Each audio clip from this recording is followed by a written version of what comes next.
Hi everybody, today we are outside the Agosia Art Studio because today is a scrap chopping day. So as I've said before, I use everything that I can in the studio and I try to be as no waste as possible. So because I'm using cloth and I'm cutting things out, I always have a lot of little scraps. So I use those little tiny scraps to actually make stuffing to stuff my little birds and sometimes my figures. Now, ideally, I chop everything up outside because it's an incredibly linty process. So I'm going to switch the camera around so you can see how I do this. It's not complicated, and some of the things that I think about when I am saving scraps. I have a mat here that's very old. It's about 25 years old, and it's all full of ridges from cutting that it would make it difficult to make nice cuts with good fabric. And then I have a rotary cutter with an old blade. And you don't need to use up your really nice new stuff. It might make the cutting easier, but you are pressing kind of hard and you're going to be making a lot of cuts. So it would really put a lot of gouges in your cutting mat. The alternative, if you only have one mat, is to use the back for your bad cuts, which, I'll say that these are bad cuts. So, what am I using for my materials? I have a bag that is full of all of my scraps, and I have a mix of all kinds of fabric in here. I have wool and cotton from some figures that I'm working on now. I have little trimmings from quilting projects, and people give me boxes of their trimmings from sewing and quilting projects. So I have a lot. This bag hangs underneath my sewing table, so as I trim, I just sort of toss all the little bits into the bag, and when the bag is full, it is time to make some stuffing. Now, ideally for stuffing, I like to have about 25 to 40% wool because it gives a really nice springiness to the stuffing. But that's not necessary. If all you have is cotton or other kinds of fibers, that'll work totally fine. You just have to make sure that you cut the pieces small enough that you get a little bit of compressibility, and you'll figure that out pretty quick if you're doing the cutting. So I just reach in, grab a handful, and put a layer down on the mat. You have to resist the tendency to put a big pile, because even if you have a brand new blade in your rotary cutter, it's still going to be difficult to cut through all of those thicknesses of fabric. So aim for about 2 to 3 pieces of fabric underneath, and it's okay. It's going to be a mix, and that's fine. And then all I do is just start cutting, and it's kind of like a little exercise regime here. You don't have to do perfectly parallel cuts.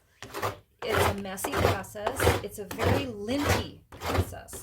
So I really recommend doing this outside, where you have good ventilation, where all of that fiber and that dust will not be hanging out in one room and you're going to be breathing it continuously.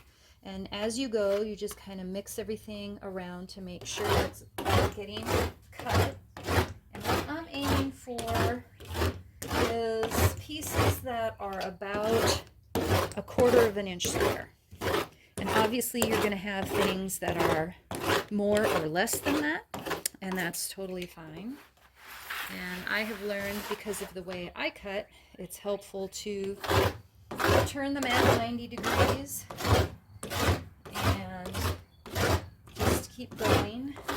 For whatever reason, the way I cut, the outside tends to get less cutting than the inside. So I'll mix things around. And then when it looks good, it doesn't have to be perfect. You just check it and see how things are going. And if you have big pieces, things that haven't cut completely, you can set those aside for the next round. But you should get something that's, relatively compressible, that's pretty light and fluffy. And you can have pieces that are not completely cut. That's totally fine. one of the things that makes this such nice stuffing is the mixing around. So as I do a layer like this, I will put it into my tub of stuff that's already mixed and then mix it around. And you can see here I've got all kinds of fabric, and it is really soft and squishy, but it is very linty. So if you're going to use this for stuffing, there are a few things you need to keep in mind. It tends to stuff down more densely than the polyester fiber fill that you might be used to using. Also, if you get this wet, oh, there's something that didn't really get cut at all. If you get this wet, it takes forever to dry. So you should not use this kind of stuffing for toys or stuffed items for pets or children that could get wet or that might be washable.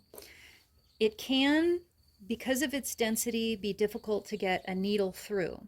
And that's a consideration if you are attaching arms and legs to bodies, or you're doing a lot of sewing through this stuffing. If you're just doing like surface embroidery on a body part or something like that, you'll be fine. But if you have to needle through something like this, it can be a little more difficult. So if hand strength or your nervousness about pushing a needle through is a consideration, go a little light on this stuffing. You can also use this mixed in with polyester.